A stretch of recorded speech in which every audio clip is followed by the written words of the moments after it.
Oh, This is yeah. Monterey Martinez. She's very She's funny very crazy. comedian, and she also does readings. And I asked her to come do a reading for me on this podcast. 'Cause I thought it'd be fun. Yeah.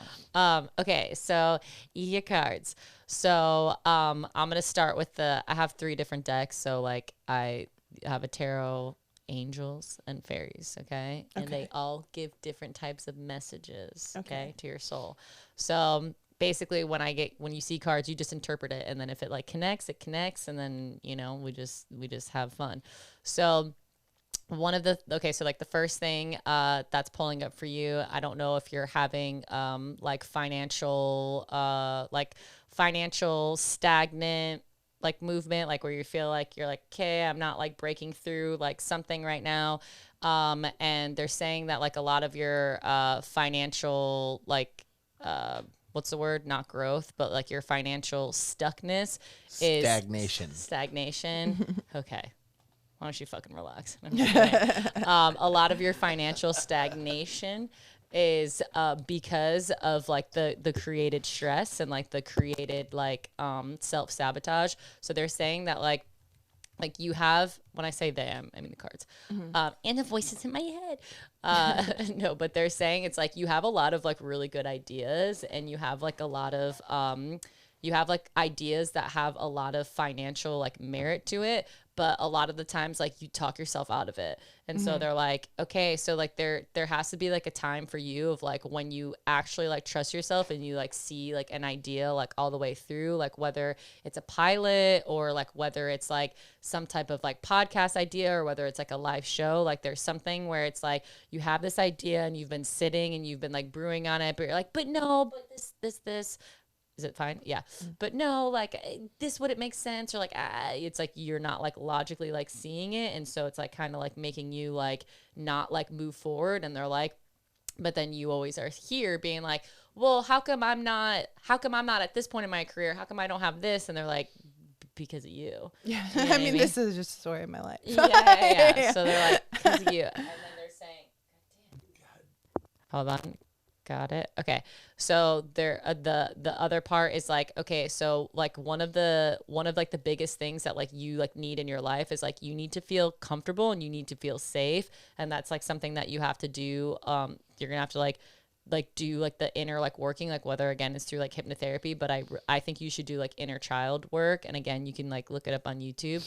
But there obviously your childhood was like very toxic, and you constantly felt like you were in danger and you constantly felt discomfort, and that's probably the reason that you have a hard time with like communicating and expressing your needs, because it's confrontational and it's uncomfortable, and that's like a trauma response of being like you don't want to be uncomfortable so bad to the point where like you'll completely like avoid things. And like in order for like I always like describe it like this, like life is like a game, right? It's like a video game, and like each like level, like we have to like beat a level, and each level that you have to beat, there's a bad guy at the end of it, right? And you don't level up unless you beat that bad guy. And so like for you, like one of like your bad guys like that you're like not beating is you being able to speak up for yourself. And so like they're once you like get past like this lesson, and again this is like something where people are like, oh, how can you prove that? You just do it, and then you see that it like works, and you're like, I don't care if it's a coincidence, I don't care if it's like woo woo, but it's like if you actually like level up like your emotional intelligence, and you like level up like your environment, like meaning like the people that you associate with, the jobs that you take, the relationships you have with like your parents, whatever it is, it's like if you make sure that they're all like quality and they actually like feel good to you, you will like energetically like create like these blocks to be like broken, that you can like receive like the things that like you're supposed to receive.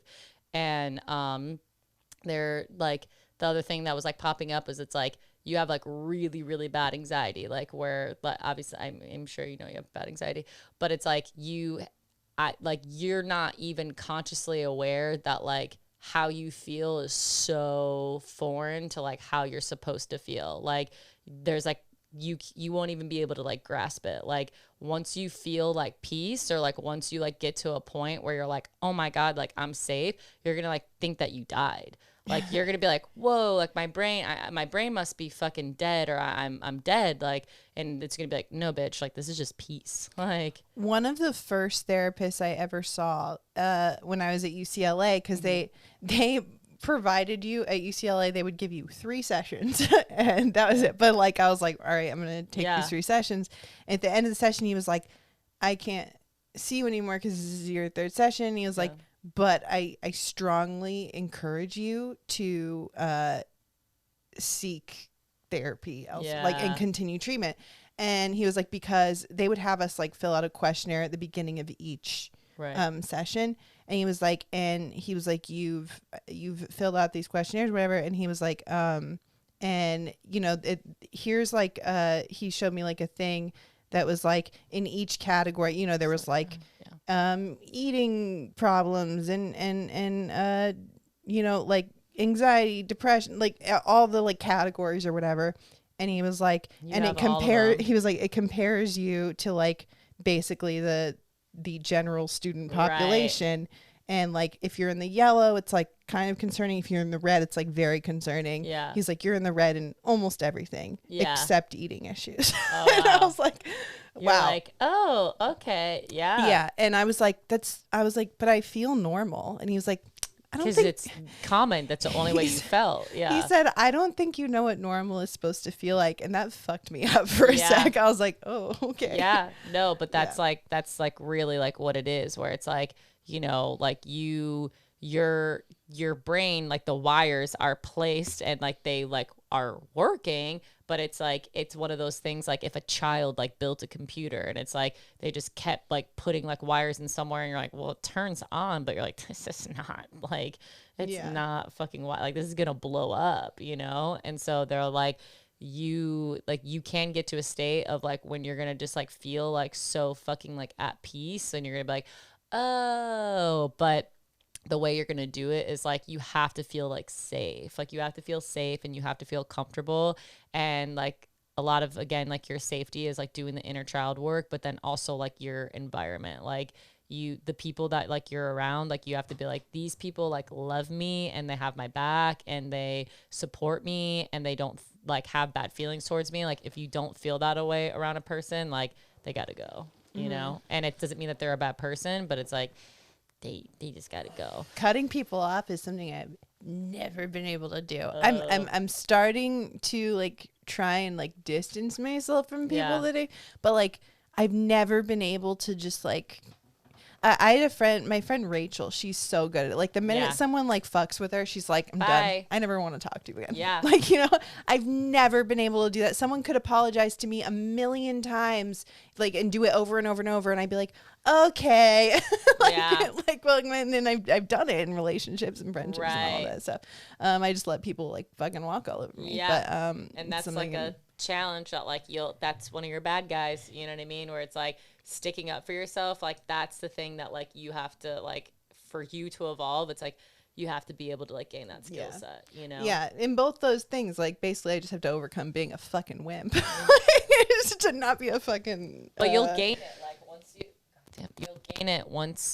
you'll gain it once you know, it's like it's you know, popping up like the hood of a car. So it's like when you're like, okay, I don't have any coolant in the car, so that's why like the AC doesn't work. It's like everything has like a cause and effect. So it's like when you like get to like the root of it, you're like, oh, like, okay, it's not that I can't stick up for myself. It's that I don't like being uncomfortable, because once I'm uncomfortable, I'm afraid that I'm in danger. And once you like program like you're not in danger, and discomfort has a positive solution, because usually when we're uncomfortable and we communicate, then we reach a solution and then the problem's done. And it's like, this is so much easier now, you know? But yeah, so then the other card you pulled is moving forward fearlessly, which is like, you know, you like making decisions and like not backing down and not overthinking and just being like, this is like what I'm going to set out to do. Again, like whether it's your pilot or podcast or tour or live show, like whatever it is, like you have to just like, you have to just put like your effort into it and not constantly like second guess, like, yeah, but what if they don't like this, or like like they already have a lesbian show out, like, okay, but like I don't think Netflix is gonna pick this up, like all of that like has to. I'm so sorry. It's okay. All of that just like has to stop, like where they're like, hey, and it's like it's just catching yourself in the moment and being like, oh, I'm having these thoughts, like let me check my mood, because your mood is indicative of your thoughts, or vice versa. So it's like if you're having bad thoughts, you're probably in a bad mood. So we have to alter our mood, not our thoughts. You know what I mean? Like you're not going to be in a great mood and having all these terrible thoughts, and you're not going to, you know, have all these terrible thoughts and be in a great mood. So it's like they go hand in hand. So but and then the other card you pulled is beauty, which beauty is like, you know, really accepting ourselves, like physically, emotionally, like mentally. And, you know, it's hard because we live in LA, and it's like a city where it's like we're constantly like we're constantly compared to other people. Just like, even if you're just like the other female comic on the show, they're like, okay, this was the female. And it's like people are just, you know, putting you like, okay, she was this, she was that, she was this, because whatever. And then, you know, just we live in a very superficial like city. But so it's very easy to go down the path of like comparison and like envy and, you know, like wishful thinking or whatever. But it's like there are, you know, different like women's circles, and it sounds lame, but it's like there's like different like women's circles where it's like you can go, it's like free at the park, but it's like you like literally like learn to like kind of when you did shrooms at one time and you got to yourself to a state and you're like, oh, it's just a body. Yeah.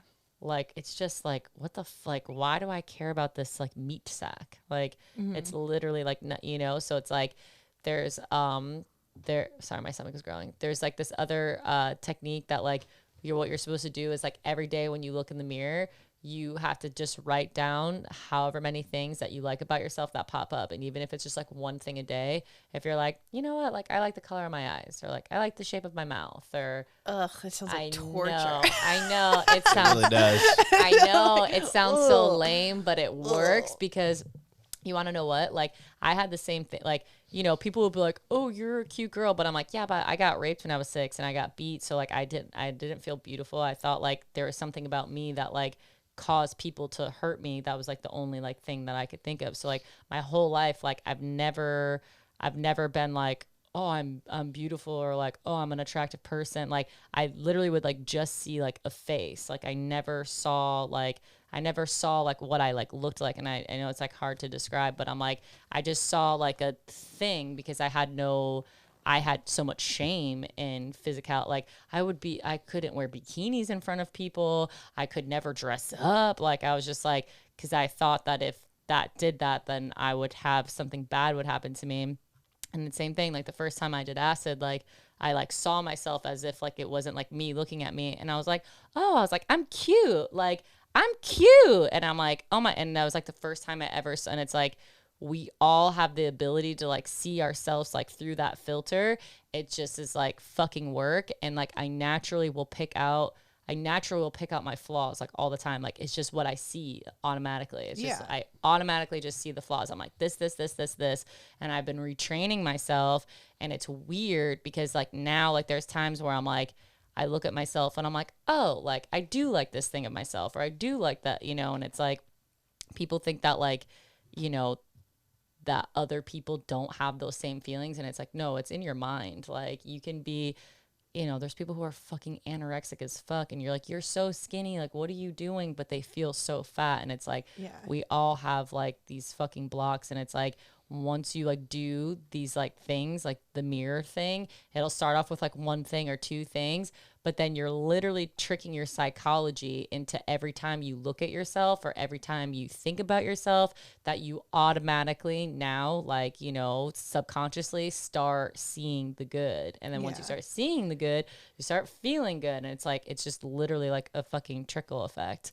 Because it's hard because our brains are actually naturally wired to see the negative. Like, there was like this thing where they would like flash all these images on a screen, and like some of them like were just neutral images or positive images, and then some of them were like, you know, like an ugly ass spider or like something scary or like whatever. And you're watching these flashing images and it looks like those images are lasting longer.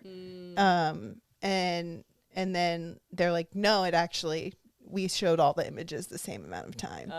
But like your brain holds on to the negative things or the things that make you uncomfortable or the kind of like things. Because it's a survival instinct. It's like, oh, I have to spot the thing that's negative so that, you know.